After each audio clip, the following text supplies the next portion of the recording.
La educación. Capítulo 3. El conocimiento del bien y del mal. Y como ellos no quisieron tener en cuenta a Dios, Dios los entregó a una mente depravada. Romanos 1, 28.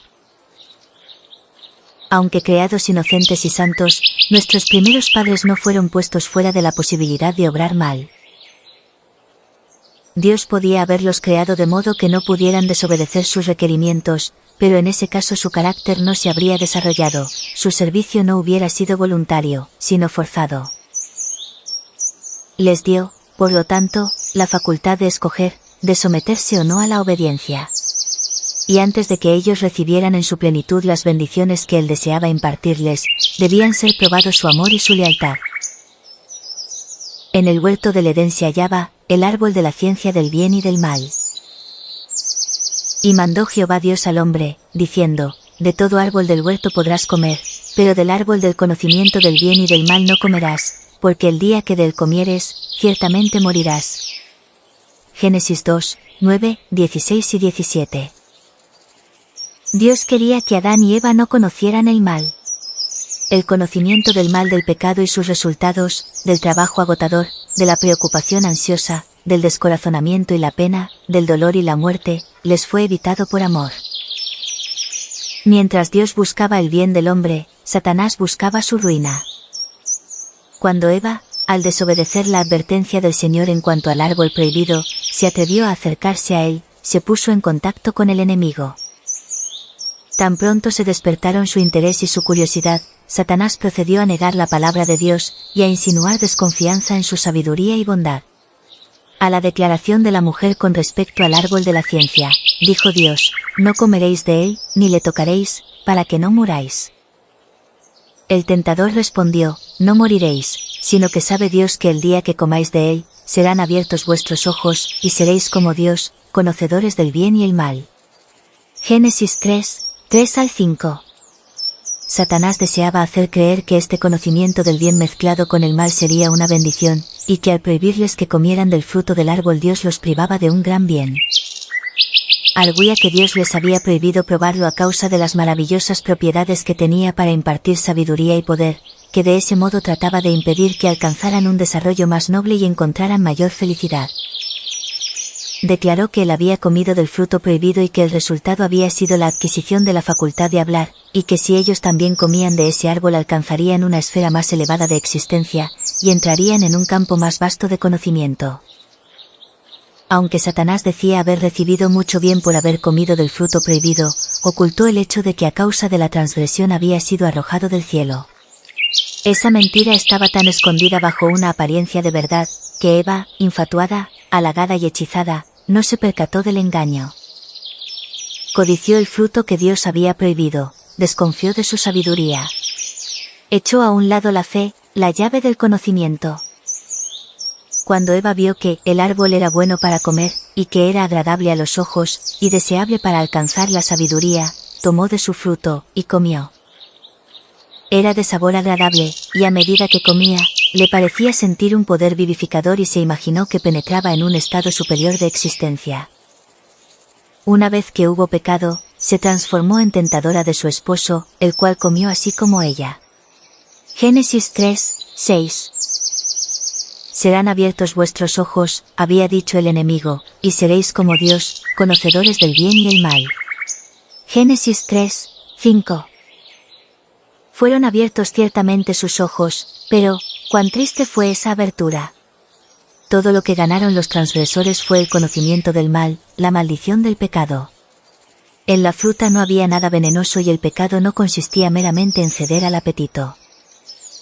La desconfianza en la bondad de Dios, la falta de fe en su palabra, el rechazo de su autoridad, fue lo que convirtió a nuestros primeros padres en transgresores, e introdujo en el mundo el conocimiento del mal.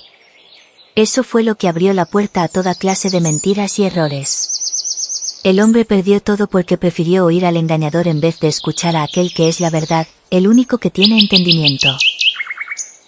Al mezclarse el mal con el bien, su mente se volvió confusa, y se entorpecieron sus facultades mentales y espirituales.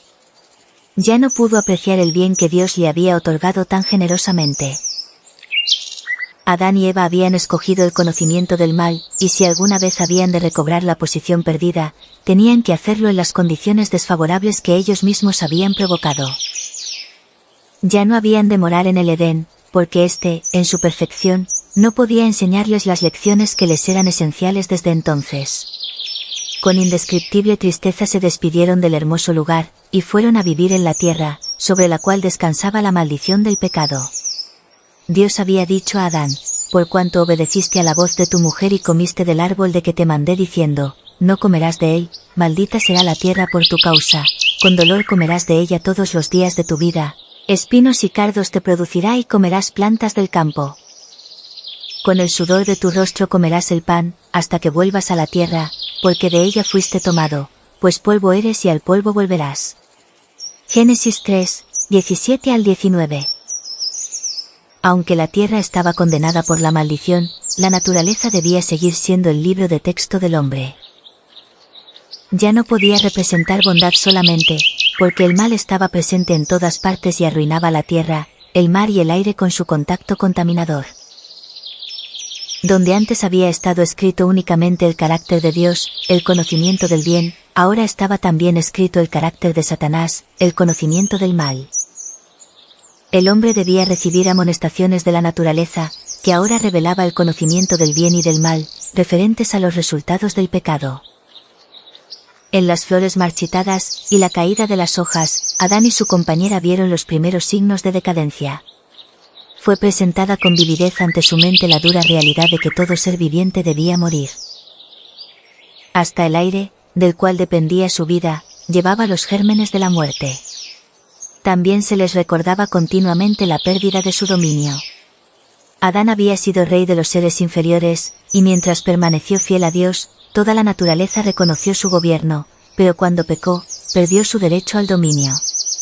El espíritu de rebelión, al cual él mismo había dado entrada, se extendió a toda la creación animal. De ese modo, no solo la vida del hombre, sino la naturaleza de las bestias, los árboles del bosque, el pasto del campo, hasta el aire que respiraba, hablaban de la triste lección del conocimiento del mal. Sin embargo, el hombre no fue abandonado a los resultados del mal que había escogido. En la sentencia pronunciada contra Satanás se insinuó la redención. Y pondré enemistad entre ti y la mujer, dijo Dios, y entre tu simiente y la simiente suya, ésta te herirá en la cabeza, y tú le herirás en el talón. Génesis 3, 15. Esta sentencia pronunciada a oídos de nuestros primeros padres, fue para ellos una promesa. Antes de que oyeran hablar de los espinos y cardos, del trabajo rudo y del dolor que les habían de tocar en suerte, o del polvo al cual debían volver, escucharon palabras que no podían dejar de infundirles esperanza. Todo lo que perdieron al ceder a las insinuaciones de Satanás se podía recuperar por medio de Cristo.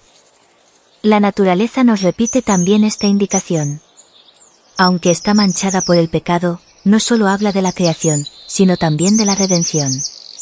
Aunque, por los signos evidentes de decadencia, la tierra da testimonio de la maldición que pesa sobre ella, es todavía hermosa y rica en señales del poder vivificador. Los árboles se despojan de sus hojas únicamente para vestirse de nuevo verdor, las flores mueren, para brotar con nueva belleza, y en cada manifestación del poder creador se afirma la seguridad de que, podemos ser creados de nuevo en justicia y santidad de la verdad. Efesios 4, 24. De ese modo, los mismos objetos y las funciones de la naturaleza, que tan vívidamente nos recuerdan nuestra gran pérdida, llegan a ser para nosotros mensajeros de esperanza.